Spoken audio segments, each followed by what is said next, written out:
Welcome to way to cope. நம்ம இன்னைக்கு accounts நிதி கணக்கியல் அதிலிருந்து ஃபஸ்ட்டு லெசனுக்கான ஒரு மதிப்பெண் வினாக்கள் பார்க்கலாம். ஃபஸ்ட்டு லெசன் நிதி கணக்கியலின் விளக்கங்கள் மற்றும் முக்கியத்துவம். நிதி கணக்கியலின் விளக்கங்கள் மற்றும் முக்கியத்துவம். ஃபஸ்ட்டு கொஷின் நிதிநிலை கணக்கின் அடிப்படையாக விளங்குவது. இந்த ஃபஸ்ட்டு 5 கொஷின் நம்மளோட கவர்மெண்ட்டு 11th அக்கௌண்ட்ஸ் புக்கில் எடுத்திருப்போம். ஏன் அதை எடுத்திருக்கோம் அப்படின்னா, நம்மளோட இந்த நிதி கணக்கியல் புக்கு இருக்கு இல்லைங்களா, இந்த நிதி கணக்கியல் நம்மளுக்கு கொடுத்துருக்க இந்த கூட்டுறவு நிதி கணக்கியல் புக்கு முழுக்க அப்படியே 11th அக்கௌண்ட்ஸ் புக்கை காப்பி பண்ணி தான் எடுத்திருப்பாங்க. ஓகேங்களா? ஸோ அதில் புக் பேக் கொஷின் ஒரு 5 கொஷின் 1 மார்க் இருக்கும். அந்த 5 கொஷினை நான் ஃபஸ்ட்டு வச்சுருப்பேன். இதில் வர ஃபஸ்ட்டு 5 கொஷின் 11th ஸ்டாண்டர்டுக்கான ஒரு மதிப்பெண் வினாக்கள். ஓகேங்களா? 11th ஸ்டாண்டர்ட் அக்கௌண்ட்ஸில் வர புக் பேக் கொஷின், ஃபஸ்ட்டு லெசனுக்கான புக் பேக் கொஷின் தான். ஓகேங்களா? இதையும் நம்ம பார்த்துக்கிறது நல்லது. ஏன்னா அந்த 11th புக்கை வச்சு தான் நம்மளுக்கு நிதி கணக்கியல் புக்கே மேக் பண்ணியிருக்காங்க. ஸோ அதனால் அதை நான் வச்சுருக்கேன். ஒவ்வொரு லெசன்லுமே ஃபஸ்ட்டு வர்றது 11th புக்கில் வர 1 வேர்டு தான் வரும். ஓகேங்களா? ஏன்னா அதை நம்ம பார்க்குறது நல்லது. ஃபஸ்ட்டு கொஷின் நிதிநிலை கணக்கின் அடிப்படையாக விளங்குவது அப்படின்னா காரியதரிசிகளின் கணக்கியல் அப்படின்னு சொல்லி கொடுத்துருக்காங்க. காரியதரிசிகளின் கணக்கியல். அடுத்தது 2வது கொஷின் பின்வருவனவற்றுள் எது கணக்கியலின் முதன்மை நோக்கம் ஆகாது. கணக்கியலின் முதன்மை நோக்கம் ஆகாது அப்படின்னு சொல்லி கேட்டிருக்காங்க. கணக்கியலின் முதன்மை நோக்கம்னா என்னது? ஆகாது அப்படின்னா வரி விதிக்கும் அதிகாரிகளிடம் வரி தொடர்பான பிரச்சனைகளை தீர்த்தல்.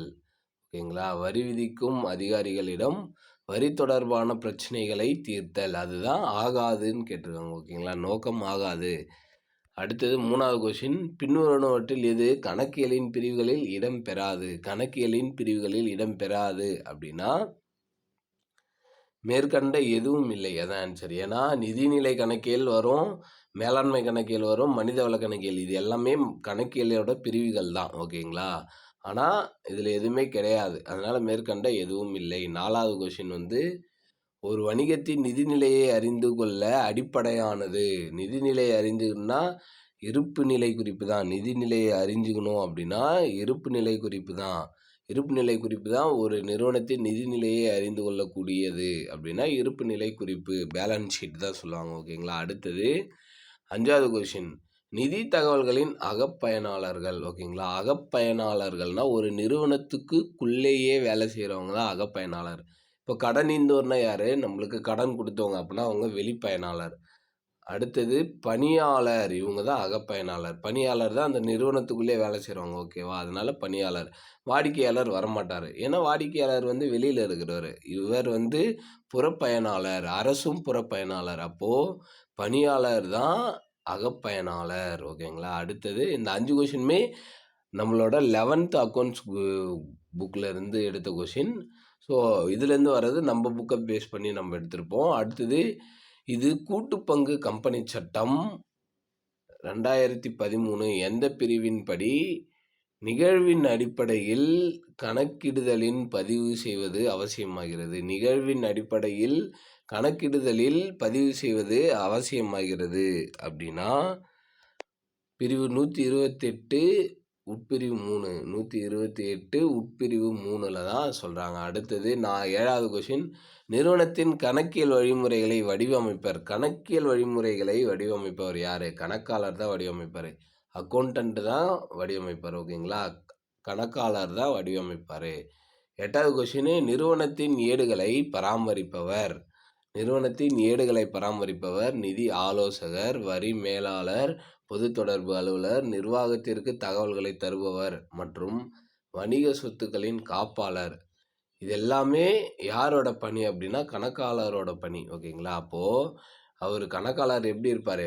நிறுவனத்தின் ஏடுகளை பராமரிப்பவராக இருப்பார், நிதி ஆலோசகராக இருப்பார், வரி மேலாளராக இருப்பார், பொது தொடர்பு அலுவலராக இருப்பார், நிர்வாகத்திற்கு தகவல்களை தருபவராக இருப்பார், வணிக சொத்துக்களின் காப்பாளராக இருப்பார். இது எல்லாமே ஒரு கணக்காளரோட பணிகள். அடுத்தது 9வது கொஸ்டின் கணக்கியல் தகவல்களின் புறப்பயனீட்டாளர்கள் பாருங்க. ஓகேங்களா? புறப்பயனீட்டாளர்கள்னா வெளியிலிருந்து வரவங்க. ஓகேங்களா? வெளியிலிருந்து வரவங்க புறப்பயனீட்டாளர். கடன் நீந்தோர்னா யாரு? ஒரு நிறுவனத்திற்கு யாரு கடன் குடுக்குறாங்களோ அவங்க கடன் நீந்தோர்.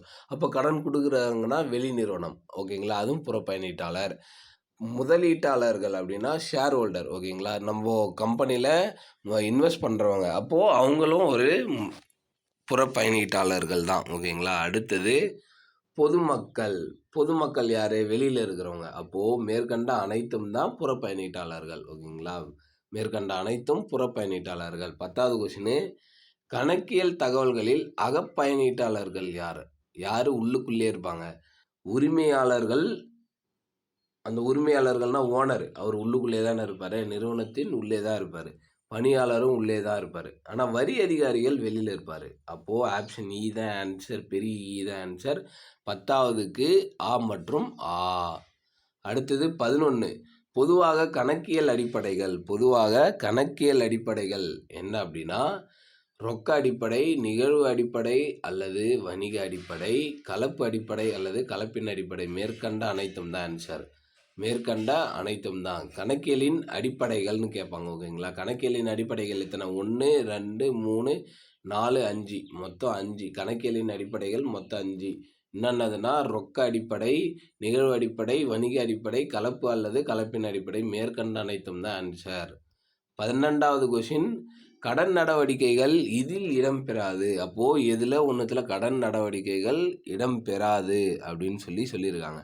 ரொக்க அடிப்படையில் தான் கடன் நடவடிக்கை நடைபெறாது. ஓகேங்களா? ரொக்க அடிப்படையில் தான் கடன் நடவடிக்கை நடைபெறாது. ரொக்க அடிப்படையில் என்னது? அந்த அந்த நிமிஷத்திலே காசு கொடுத்து உடனே அந்த பொருளை வாங்கினா அதுக்கு கடன் அடிப்படையில் வராது. அப்போ கடன் நடவடிக்கைகள் இந்த இதில் வரக்கூடாது. ரொக்க அடிப்படையில் வரக்கூடாது.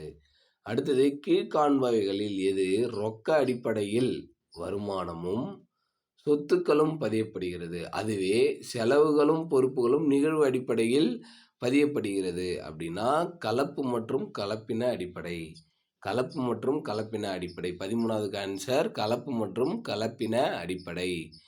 அப்போ ரொக்க அடிப்படையிலையும் பண்றாங்க, நிகழ்வு அடிப்படையிலையும் பண்றாங்கன்னா அது கலப்பு மற்றும் கலப்பின அடிப்படையில். கணக்கியலின் பிரிவுகள் என்னென்னா நிதிநிலை கணக்கியல், அடக்கவிலை கணக்கியல், மேலாண்மை கணக்கியல், சமூக பொறுப்பு கணக்கியல், மனிதவள கணக்கியல். இது எல்லாமே கணக்கியலோட பிரிவுகள் தான். ஓகேங்களா? நிதிநிலை கணக்கியல், அடக்கவிலை கணக்கியல், மேலாண்மை கணக்கியல், சமூக பொறுப்பு கணக்கியல், மனிதவள கணக்கியல் இது எல்லாமே கணக்கியலோட பிரிவுகள் தான். அடுத்தது 15வது கொஸ்டின் ஏற்கனவே நடந்து முடிந்த நடவடிக்கைகளை மற்றும் நிகழ்வுகளை கணக்கீடுகளில் பதிவு செய்து பராமரிப்பது டேஷ் கணக்கியல் ஆகும். ஏற்கனவே நடந்து முடிந்த நடவடிக்கைகளை மற்றும் நிகழ்வுகளை கணக்கீடுகளில் பதிவு செய்து பராமரிப்பது அப்படின்னா நிதிநிலை கணக்கியல் தான். ஓகேங்களா? நிதிநிலை கணக்கியல் ஏற்கனவே நடந்து முடிந்த நடவடிக்கைகளை மற்றும் நிகழ்வுகளை கணக்கீடுகளில் பதிவு செய்து பராமரிப்பது நிதிநிலை கணக்கியல். அடுத்தது 16வது கொஸ்டின் செலவு விவரங்களை சேகரித்து பதிவு செய்து வகைப்படுத்தி செலவினங்களை ஒதுக்கீடு செய்வது டேஷ் கணக்கியல் ஆகும். செலவு விவரங்களை சேகரித்து பதிவு செய்து வகைப்படுத்தி செலவினங்களை ஒதுக்கீடு செய்வது டேஷ் கணக்கியல் ஆகும். அப்படின்னா அதுக்கு அடக்கவிலை கணக்கியல். இதெல்லாம் கணக்கியல் பிரிவுகளில் வரும். ஓகேங்களா? அடுத்தது 17வது கொஸ்டின் ஒரு நிறுவனம் மனித வளத்தில் செய்த முதலீடுகளை இனம் காணுதல், அறிவித்தல் ஆகியவை எந்த கணக்கியலில் வரும்? மனித வளம்னு பார்த்தாச்சு. அப்போ மனிதவள கணக்கியல்.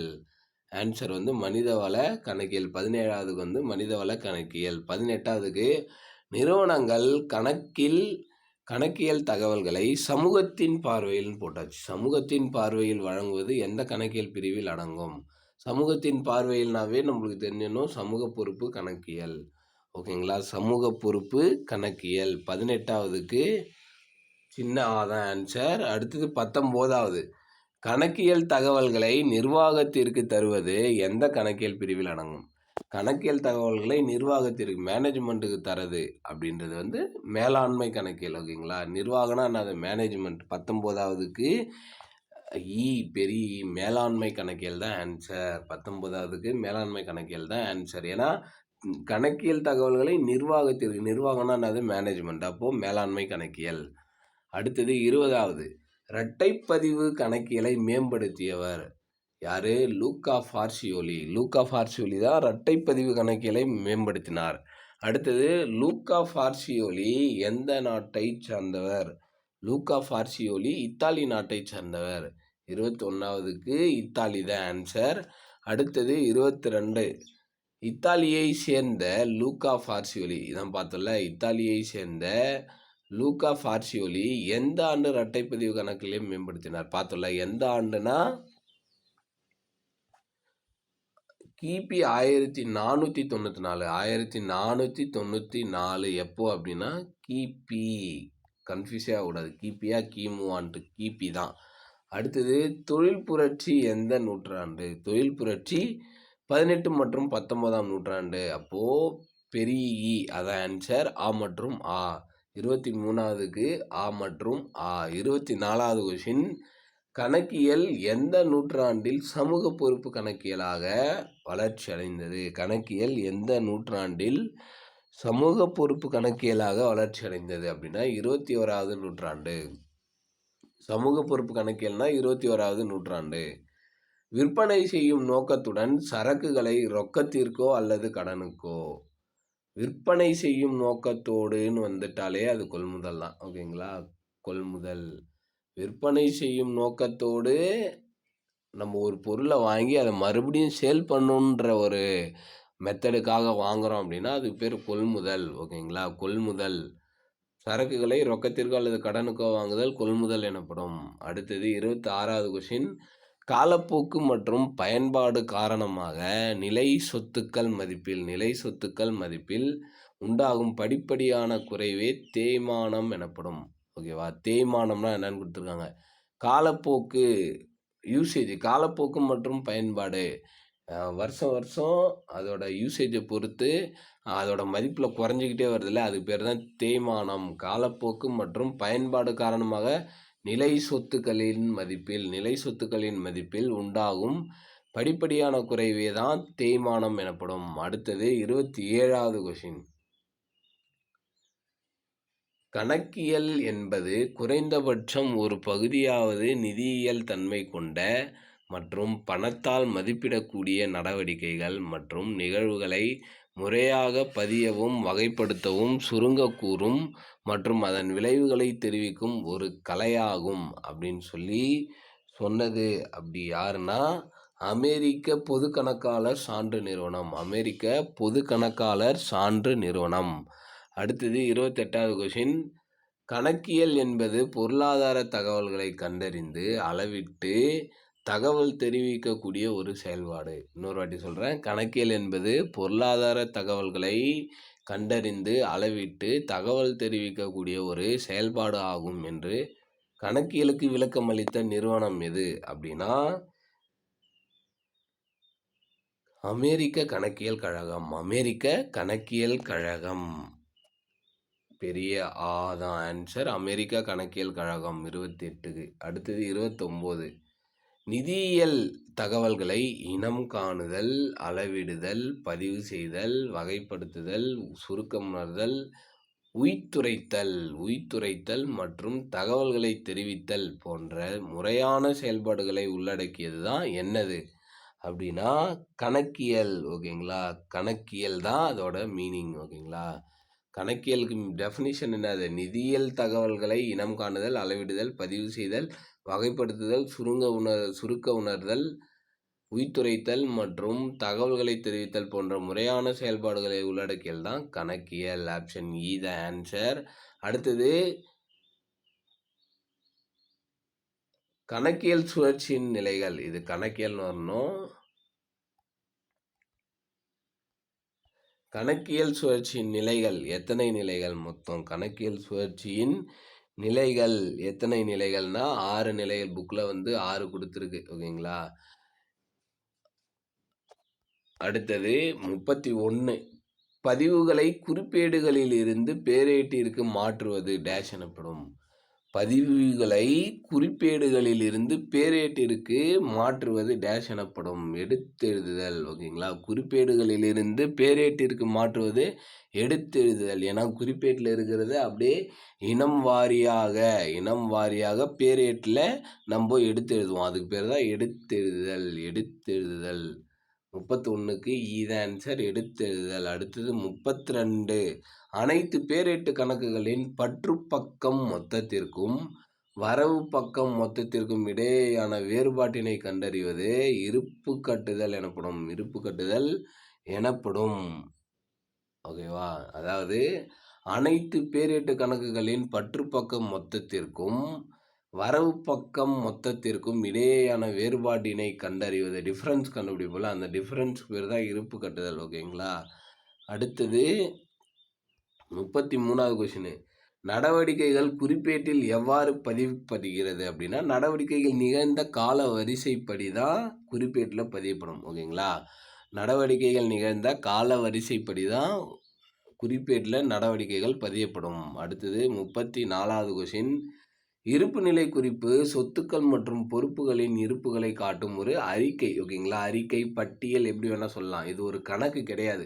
ஓகேவா? இருப்பு நிலை குறிப்பு, இருப்பாய்வு இதெல்லாமே கணக்கு கிடையாது. ஓகேங்களா? இருப்பு நிலை குறிப்பு, இருப்பாய்வு இதெல்லாமே எதுவுமே கணக்கு கிடையாது. குறிப்பேடு, பேரேடுலாம் கணக்கு. குறிப்பேடு, பேரேடு, லாப நட்ட கணக்கு. ஓகேவா? இதெல்லாமே கணக்கு. அடுத்தது இந்த இருப்பு நிலை குறிப்பு, இருப்பாய்வு இது எதுவுமே கணக்கு கிடையாது. அடுத்தது கணக்காண்டின் கடைசி நாளில் தயாரிக்கப்படுவது. கணக்காண்டின் கடைசி நாளில் தயாரிக்கப்படுவது என்ன அப்படின்னா, இருப்பு நிலை குறிப்பு தான் கடைசி நாளில் தயாரிப்பாங்க. ஓகேங்களா? கடைசி நாளில் தயாரிக்கிறதுக்கு பேர் தான் இருப்பு நிலை குறிப்பு. அடுத்தது லாப நட்ட கணக்கில் கிடைப்பது. லாப நட்ட கணக்குனாவே நம்மளுக்கு என்ன ஞாபகம் வரும்னா, நிகரம் தான் லாபம் வரணும். ஓகேங்களா? நிகரம்ன்ற வார்த்தை தான் வரணும். ஒன்று நிகர லாபமாகவோ இருக்கலாம், இல்லை நிகர நட்டமாகவோ இருக்கலாம். ஓகேங்களா? லாப நட்ட கணக்கில் ஒன்று நிகர லாபமாகவோ இருக்கலாம், இல்லைன்னா நிகர நட்டமாகவோ இருக்கலாம். அப்போது மொத்தன்ற வார்த்தையே வரக்கூடாது. மொத்தம் என்ற வார்த்தையே வரக்கூடாது. அப்போது 36வது கொஷினுக்கு நிகர லாபம் தான் ஆன்சர். அடுத்தது வியாபார கணக்கில் கிடைப்பது. வியாபார கணக்குனாவே மொத்தம் தான். ஓகேங்களா? மொத்தம் தான் ஞாபகம் வரணும். ஓகேங்களா? வியாபார கணக்குனாவே மொத்தம்ன்றது தான் ஞாபகம் வரணும். நிகரன்ற வார்த்தையே வரக்கூடாது வியாபார கணக்கில். ஓகேவா? அதுவே லாப நட்ட கணக்கில் நிகரம் தான் ஞாபகத்துக்கு வரணும், மொத்த ஞாபகத்துக்கு வரக்கூடாது.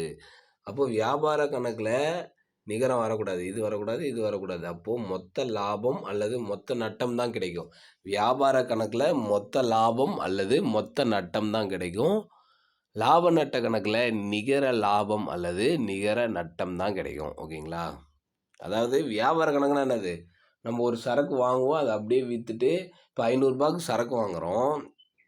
ஓகேங்களா? 500 ரூபாய்க்கு சரக்கு வாங்குகிறோம். அது ஒரு 510 ரூபாய்க்கு விற்றோன்னா அது வந்து லாபம், மொத்த லாபம். ஓகேங்களா? வியாபார கணக்கில் 500 ரூபாய்க்கு சரக்கு வாங்கி ஒரு 510 ரூபாய்க்கு விற்கிறீங்க அப்படின்னும்போது, அந்த 10 ரூபா நம்மளுக்கு லாபம் தெரியும். ஆனால் அந்த 10 ரூபாயில் என்னென்ன செலவுகள்லாம் இருக்குது அப்படின்றதெல்லாம் கழிச்சது போக கிடைக்கிற லாபம் தான் நிகர லாபம், நிகர நட்டம்னு சொல்லுவாங்க. ஓகேங்களா?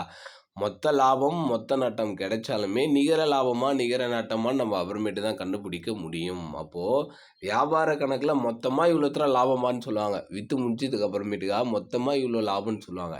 ஆனால் லாப நட்ட கணக்கு போடும்போது தான் நெட் வேல்யூ கண்டுபிடிப்பாங்க. ஓகேங்களா? நெட் ப்ராஃபிட் கண்டுபிடிப்பாங்க லாப நட்ட கணக்கில் தான். ஓகேங்களா? அது நம்ம கன்ஃபியூஸே ஆகக்கூடாது. வியாபார கணக்கில் மொத்தமாக தான் கிடைக்கும். மொத்த லாபம் கிடைக்கும், இல்லைனா மொத்த நட்டம் கிடைக்கும். அதுவே லாப நட்ட கணக்கில் நிகர லாபம் இல்லைன்னா நிகர நட்டம் தான் கிடைக்கும். அடுத்தது கணக்கியல் அளவீட்டிற்கான ஒரு அடிப்படை அலகு அப்படின்னா கணக்கு தான். ஓகேங்களா? கணக்கு தான். அடிப்படை அலகுன்னு கேட்டிருக்காங்க. யூனிட் நம்ம கணக்கு போடுவோம். ஓகேங்களா? அருள் கணக்கு வரவு, ராம் கணக்கு பற்று. அப்போ அந்த கணக்குன்னு மென்ஷன் பண்ணுறோம்ல, அப்போ அந்த கணக்கு தான் ஒரு கணக்கியல் அளவீட்டிற்கான அடிப்படை அலகு யூனிட்னு சொல்கிறாங்க. அப்போது கணக்கு தான் ஆன்சர். அடுத்தது 39. உரிமையாளர் தன் சொந்த உபயோகத்திற்காக, இது நல்லா, இந்த வேர்டு ரொம்ப முக்கியம். சொந்த உபயோகத்திற்காக எடுத்தால் மட்டும்தான் அது பேர் எடுப்பு. ஓகேங்களா, நல்லா பாருங்கள். 39. உரிமையாளர் தன் சொந்த உபயோகத்திற்காக வணிகத்திலிருந்து ரொக்கம், சரக்குகள் மற்றும் சொத்துக்கள் போன்றவற்றை எடுத்துக்கொள்வதை குறிப்பதே எடுப்பு கணக்கு. எடுப்பு கணக்கு சொந்த உபயோகத்திற்காக அது எடுத்து நிறுவனத்துக்கே அவர் யூஸ் பண்ணுறாருன்னா அது எடுப்பில் வராது. அதை எடுத்து அவர் சொந்த ஓன் யூஸ் பண்ணிக்கிறாருன்னும் போது மட்டும்தான் அது எடுப்புக்கு வரணும். நல்லா மீனிங் புரிஞ்சுக்கணும். இந்த வேர்டு ரொம்ப முக்கியம். சொந்த உபயோகத்திற்காக மட்டும் வந்தால் மட்டும்தான் அது எடுப்பு. மீதி எதுவுமே எடுப்பு வரக்கூடாது. ஓகேங்களா. அடுத்தது 40வது. ஒரு குறிப்பிட்ட நாளில் விற்கப்படாமல் உள்ள சரக்குகள் டேஷ் என அழைக்கப்படுகிறது. ஒரு குறிப்பிட்ட நாளில் விற்கப்படாமல் உள்ள சரக்குகள் டேஷ் என அழைக்கப்படுகிறது. சரக்கு இருப்பு, ஸ்டாக்னு சொல்லல. ஸ்டாக் நம்மக்கிட்ட விற்காமல் இருக்குது அப்படின்னும் போது அதுக்கு பேர் ஸ்டாக்னு சொல்லுவாங்க. சரக்கு இருப்பு. அடுத்தது 41. திரும்ப பெற இயலாத கடன்கள் வாரா கடன்கள் எனப்படும். திரும்ப பெற இயலாத கடன்கள் வரவே வராதுன்னு தெரிஞ்சிச்சுன்னா அது வாரா கடன். திரும்ப பெற இயலாத கடன் வாரா கடன். அடுத்தது கீழ்காண்பவைகளில் எது விற்பனையாளரால் தயாரிக்கப்பட்டு வாங்குபவருக்கு அளிக்கப்படும் அறிக்கை? விற்பனையாளரால், சேல்ஸ் பண்ணுறவங்களால தயாரிக்கப்பட்டு அதை வாங்குறவங்க, பை பண்ணுறவங்களுக்கு கொடுக்கறதுக்கு பேர் என்னது? இடாப்பு. இடாப்புனா என்னது? இன்வாய்ஸ். இடாப்புனா இன்வாய்ஸ்னு சொல்லுவாங்க. ஓகேங்களா. இன்வாய்ஸ் யார் கொடுப்பாரு? நம்ம போய் ஒரு பொருள் வாங்கினா அந்த கடை ஓனர் தான் கொடுப்பாரு. ஓகேங்களா. அப்போ இன்வாய்ஸுக்கு பேர் விற்பனையாளரால் தயாரிக்கப்பட்டு வாங்குபவருக்கு கொடுப்பது, அதான் இடாப்பு. அடுத்தது 43வது கொஷின்.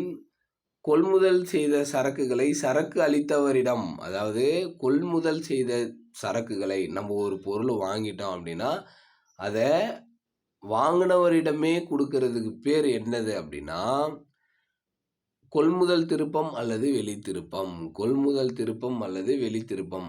ஆ மற்றும் ஆ தான் ஆன்சர். 2 பேர் இருக்குது. கொள்முதல் திருப்பம்னு சொல்லுவாங்க, வெளித்திருப்பம். அதாவது நம்ம ஒரு பொருளை வாங்கிட்டு நம்மளுக்கு வேணாம் அப்படின்னு சொல்லி திரும்பி கொடுக்கறதுக்கு பேர் தான் கொள்முதல் திருப்பம், அப்படின்னா வெளித்திருப்பம்னு சொல்லுவாங்க. அடுத்தது 44வது கொஷின். விற்பனை செய்த சரக்குகள் வாடிக்கையாளரிடமிருந்து திரும்ப பெறப்பட்டது அப்படின்னா விற்பனை திருப்பம் அல்லது உள் திருப்பம்னு பேர். ஆப்ஷன் இதான் ஆன்சர். நல்லா தெளிவாக பாருங்கள். ஆப்ஷனை பார்த்து குழம்பக்கூடாது. விற்பனை திருப்பம் அல்லது உள் திருப்பம். நம்ம விற்ற பொருளே விற்பனை செய்த சரக்குகள் வாடிக்கையாளரிடமிருந்து திரும்ப பெறப்பட்டது விற்பனை திருப்பம் அல்லது உள் திருப்பம். விற்ற பொருள் நம்மளுக்கு திரும்பி வந்துச்சு அப்படின்னா அது விற்பனை திருப்பம். நம்ம வாங்கின பொருள் திருப்பி கொடுக்குறோம் அப்படின்னா அது கொள்முதல் திருப்பம். ஓகேங்களா. அடுத்தது 45வது கொஷின். ஒரு வணிகம் பிறருக்கு செலுத்த வேண்டியவை பொறுப்பு. பிறருக்கு செலுத்த வேண்டியதுனாவே பொறுப்பு தான். ஓகேங்களா. பிறருக்கு செலுத்த வேண்டியது எல்லாமே பொறுப்பு. ஒரு வணிகம் பிறருக்கு செலுத்த வேண்டியது எல்லாமே பொறுப்பு. Okay friends, thank you. இதோட இந்த லெசனுக்கான ஒரு மதிப்பெண் வினாக்கள் முடியுது. நிறைய பேர் நம்ம வீடியோவை பார்க்குறீங்க, ஆனால் சப்ஸ்கிரைப் பண்ண மாட்டேறீங்க. சப்ஸ்கிரைப் பண்ணிவிட்டு வீடியோவை பாருங்கள். அப்புறம் இந்த வீடியோ உங்களுக்கு பிடிச்சிருந்தால் லைக் பண்ணுங்கள், ஷேர் பண்ணுங்கள். மறக்காமல் ஏதாவது கொஷின்ஸ் இருந்தால் கமெண்ட் பண்ணுங்கள். உங்களுக்கான ஆன்சர்ஸ் அதில் கமெண்ட்ஸில் கிடைக்கும். ஓகேங்களா. எல்லா கமெண்ட்டுக்குமே நாங்கள் ரிப்ளை பண்ணிட்டு தான் இருக்கோம். So thank you friends. All the best for your examinations. Thank you.